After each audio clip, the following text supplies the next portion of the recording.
Saudara, ibu kota Nusantara ini bisa dikunjungi oleh masyarakat umum mulai 16 September 2024. Kita akan bahas di sedang viral hari ini bersama saya Regina Valeria, seperti apa kira-kira mekanismenya dan apa saja yang harus dipersiapkan oleh masyarakat yang ingin ke sana. Kita bahas dan akan berbincang langsung bersama dengan Troy Pantau, juru bicara Otorita IKN. Selamat siang Mas Troy, terima kasih sudah bergabung bersama dengan kami.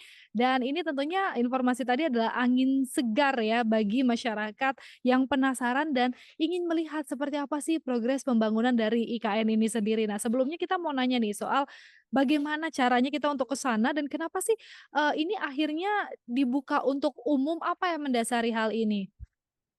Selamat siang, terima kasih Regina. Mhm. Jadi ini adalah kota untuk semua. Ibu kota Nusantara ini memang terbuka. Jadi kami juga menerima kunjungan-kunjungan dan kali ini memang kunjungan untuk masyarakat umum. Kami persilahkan. Tentu saja ada panduan yang harus diikuti. Nah, tentu saja masyarakat kita persilahkan untuk melihat sendiri bagaimana proses pembangunan Ibu kota Nusantara dan kemudian menikmati keindahan bangunan maupun fasilitas yang ada pada saat ini yang memang bisa disaksikan secara langsung. Dan kami berharap bahwa masyarakat yang datang mengalami pengalaman ya yang menyenangkan dan pulang dengan rasa bahagia. Karena jangan lupa Ibu Kota Nusantara ini dibangun menjadi kota yang livable ya, yang nyaman untuk ditinggali serta lovable yang orang akan suka begitu tinggal di ibu kota Nusantara. Nah, untuk itu memang ada panduan yang harus diikuti oleh semua orang ya untuk mengikuti kunjungan ke ibu kota Nusantara ini. Yang pertama tadi sudah sempat Regina singgung ya, yaitu harus memiliki aplikasi yang disebut dengan iKnow atau kalau dieja bahasa Indonesia itu IKNOW ya, iKnow. Itu ada di Google Play Store ya untuk Android maupun di App Store ya untuk iOS. Nah, cari aplikasi iKnow tersebut ya, ketik iKnow, kemudian sudah unduh dan install dan mulai melakukan register untuk pertama kali dan kemudian ada langkah-langkah selanjutnya begitu. Baik, Mas Roy, tadi sudah kita singgung sedikit soal aplikasi Aino, nanti akan saya, tanyakan lebih jelas lagi soal ini sendiri. Tapi, mengingat tentang progres pembangunan IKN sendiri, ketika sekarang sudah dibuka untuk umum, apakah nanti tidak akan mengganggu proses pembangunan IKN, Pak, jika dikunjungi oleh masyarakat nanti, Mas? Sorry. Kami sudah rapat bersama dengan Mhm. Kementerian PUPR dan tentu saja kami sudah menentukan rute-rute yang memang aman untuk dikunjungi. Rute-rute yang tidak mengganggu proses konstruksi pekerjaan, ada alat-alat berat yang memang masih digunakan, ada pekerja yang jumlahnya cukup besar ya, sekitar 20 ribuan lebih yang lalu lalang. Nah, tentu saja rute-rute tersebut harus diikuti dengan tertib, taat. Untuk itulah masyarakat yang berkunjung harus memarkirkan kendaraannya ada di dua titik. Yang pertama itu di wilayah rest area Ibu Kota Nusantara, kemudian yang kedua itu di Simpang Trunen.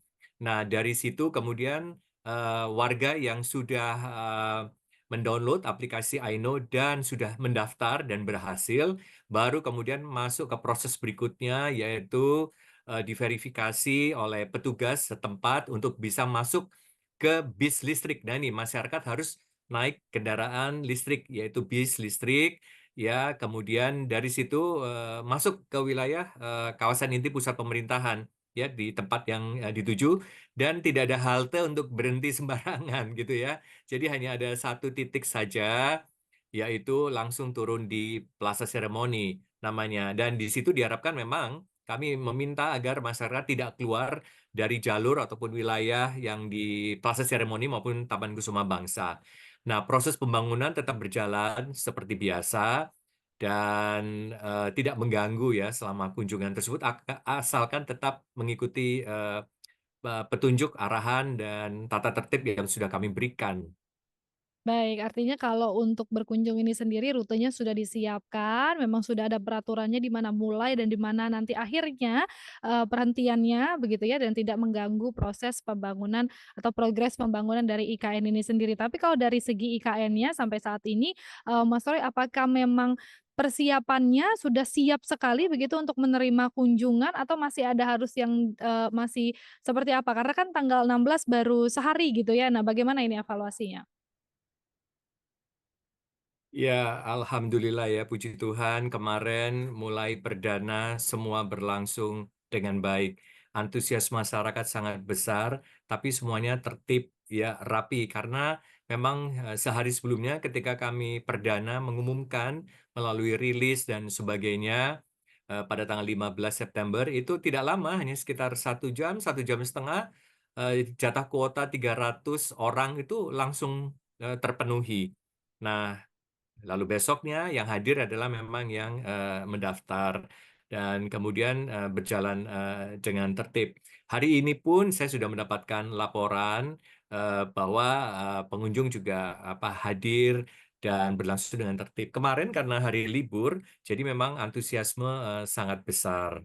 Dan kami mengimbau ya tentu saja untuk waktu-waktu berikutnya masyarakat harus tetap mengikuti ketentuan ya, mendaftar lewat aplikasi dan kemudian mengikuti petunjuk-petunjuk yang diberikan ketika berkunjung di kawasan inti pusat pemerintahan, yaitu di Plaza Seremoni saja, belum bisa di tempat-tempat yang lainnya.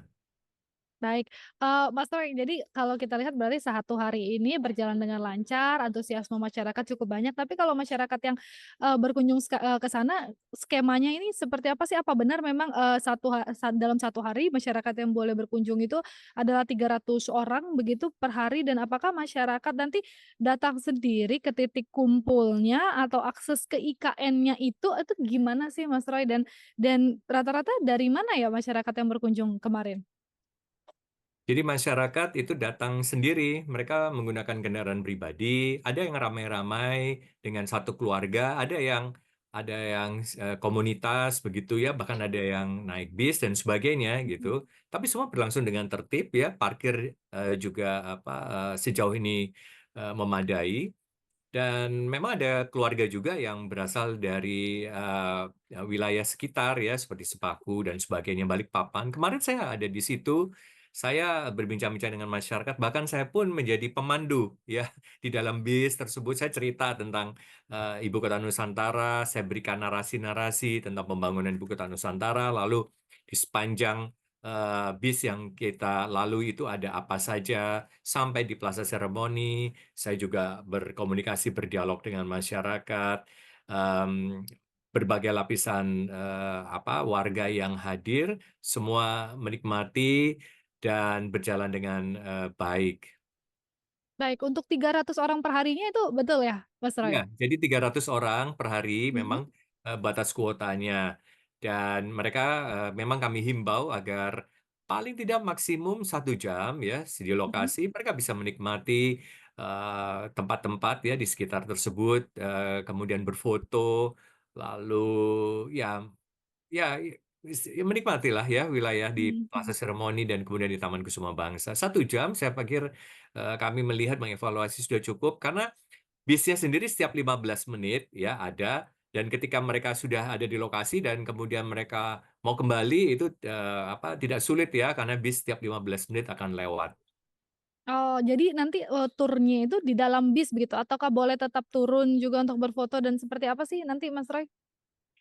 Jadi ketika di dalam bis ya Mhm. memang hanya ada satu pemberhentian saja, yaitu di titik eee, Plaza Seremoni namanya ya. Ya, Oke. di titik-titik lain tidak diperkenankan untuk berhenti, turun, dan sebagainya. Ya, karena memang di wilayah yang lain atau titik yang lain itu masih memang pembangunan secara masif dilakukan. Dan sepanjang pukul 9 sampai pukul 5 sore itu kunjungan bisa dilakukan.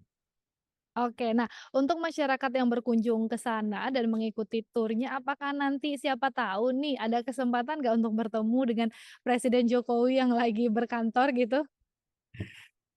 Tentu saja Pak Presiden sendiri ketika berada di Ibu Kota Nusantara, ketika berada di Istana Garuda, ya tempat beliau berkantor, namanya adalah Istana Garuda, maupun menerima kunjungan tamu kenegaraan, ataupun ada rapat-rapat skala besar di Istana Negara, beliau pasti sudah ada jadwal, kesibukan, ya agenda, dan biasanya memang jadwalnya sudah sangat padat. Tetapi tentu saja ketika ada kesempatan masyarakat berkunjung dan kemudian ya kita kembalikan kepada Pak Jokowi ya ataupun nanti ketika presiden yang baru Pak Prabowo Subianto mengatur waktunya barangkali bisa berinteraksi dengan masyarakat dan kita tahu bahwa baik Pak Jokowi maupun Pak Prabowo adalah figur-figur pemimpin yang senang bertemu dengan masyarakat, berdialog dan walaupun tidak berdialog tetapi bisa berfoto bersama begitu. Betul sekali, itu harapan semua masyarakat ya pastinya ya, kalau mau berkunjung aji mumpung siapa tahu begitu ya, bisa ketemu mungkin di saat ada Presiden Jokowi di sana. Tapi, Mas Roy, mungkin yang terakhir yang ingin saya tanyakan adalah, masyarakat ini kan harus membeli tiket untuk masuk ke sana begitu. Apakah ada aturan-aturan tersendiri begitu? Mungkin untuk yang tidak membeli tiket tapi nekat ingin ikut masuk seperti apa nanti, peraturannya tuh akan seperti apa dan, bagi yang melanggar apa nih tindak lanjutnya? Iya, jadi yang dimaksud dengan tiket ataupun mengunduh dari aplikasi ya, memesan tempat ya untuk bisa berkunjung itu sama sekali tidak dikenakan biaya ya. Jadi 0 rupiah. Baik ketika mengunduh aplikasi kemudian ingin berkunjung ke IKN, jadi tidak ada biaya sama sekali. Termasuk juga kan tadi saya sampaikan ada kendaraan bis listrik ya, itu 0 rupiah sama sekali tidak dipungut biaya begitu. Nah, kemudian ya secara sederhana dengan mengunduh aplikasi, kemudian ya sudah bisa mengikuti. Tadi saya agak Mmm. terakhir lupa pertanyaannya bagaimana, Regina Kalau tadi? misal nih, kalau Hmm. misalkan nih tidak mengunduh aplikasi atau tidak mengikuti, persyaratannya nih dari alur, aplikasinya harus download iKnow dan lain-lain itu, tapi tetap nekat mau langsung ikut aja. Nah, itu gimana nih Mas Roy? Apakah nanti nggak boleh masuk atau tindak lanjutnya atau seperti apa? Jadi kami memang secara eh, aturan memang agar Mhm ini berjalan dengan tertib, hanya 300 pengunjung saja yang diperkenankan ya. mhm. Kalau misalnya masih ada jatah kuota di bawah 300, tentu saja misalnya eh, kami akan pertimbangkan ketika hadir, tetapi tetap harus mengunduh di aplikasi tersebut ya ketika Mmm. di spot. Ya, karena semua harus tercatat dengan rapi, karena di dalam aplikasi tersebut akan dicatat data-data dari para pengunjung tersebut. Dan tentu saja kami harus mengetahui ya secara administratif dari mana saja, siapa saja yang hadir. Oke, artinya kalau tidak mengikuti peraturan dengan, apa namanya, aplikasi ini tadi, dengan iKnow ini dan mendaftar, data diri begitu, itu tidak diizinkan begitu ya, Mas Roy, untuk masuk ya? Jadi memang persyaratannya yang paling utama adalah iKnow itu tadi. Jadi untuk Ya, anak-anak juga mengisi data juga di aplikasi atau ikut orang tua saja? ya. Jadi di dalam aplikasi tersebut paling banyak Mhm. 5 orang ya di dalam satu Oh. daftar dan itu memudahkan bagi misalnya orang-orang lanjut usia maupun anak-anak ya yang belum memiliki Mhm. KTP kemudian didaftarkan oleh orang tua ataupun yang bertanggung jawab. Jadi memang kami berikan ruang untuk anak-anak maupun orang lanjut usia dan kemarin itu cukup banyak ya anak-anak yang ikut bersama dengan keluarga, ada orang tua, ada nenek, ada kakek. Jadi ada keluarga besar bahkan 30 orang. Nah, mereka tentu saja karena 30, jadi ada berarti ada 6 ya Mhm. aplikasi yang mereka masukkan di situ. Baik, menarik sekali ya. Gitu. Artinya memang, ini sudah dipermudah sekali jika ingin mengikuti turnya dan berkunjung, cukup dengan, mendaftar di aplikasi, bahkan satu yang mendaftar bisa untuk 5 orang begitu ya, jadi bisa Ya, mengajak keluarga. Nah, jadi ini juga, informasi yang menarik nih untuk Anda yang mungkin berada di sekitar IKN atau masyarakat sekitar yang ingin berkunjung dan melihat seperti apa sih saat ini, proses pembangunan IKN, progresnya sudah sampai mana gitu ya, dan jangan khawatir juga karena ini semua gratis begitu ya, Mas Roy, ya betul masyarakat bisa mengabadikan momen di sana dan tapi juga tetap dengan mengikuti, peraturannya di mana tetap untuk titik mulainya sampai dengan, nanti selesai turnya dan hanya ada satu pemberhentian, begitu ya kalau yang saya tangkap Mas Troy. betul. Baik, semoga lancar semuanya, dan juga nanti kita akan update lagi seperti apa antusiasme masyarakat terkait hal ini. Terima kasih sekali lagi sudah bergabung bersama dengan kami, Mas Troy Panto, juru bicara Otorita IKN. Selamat siang.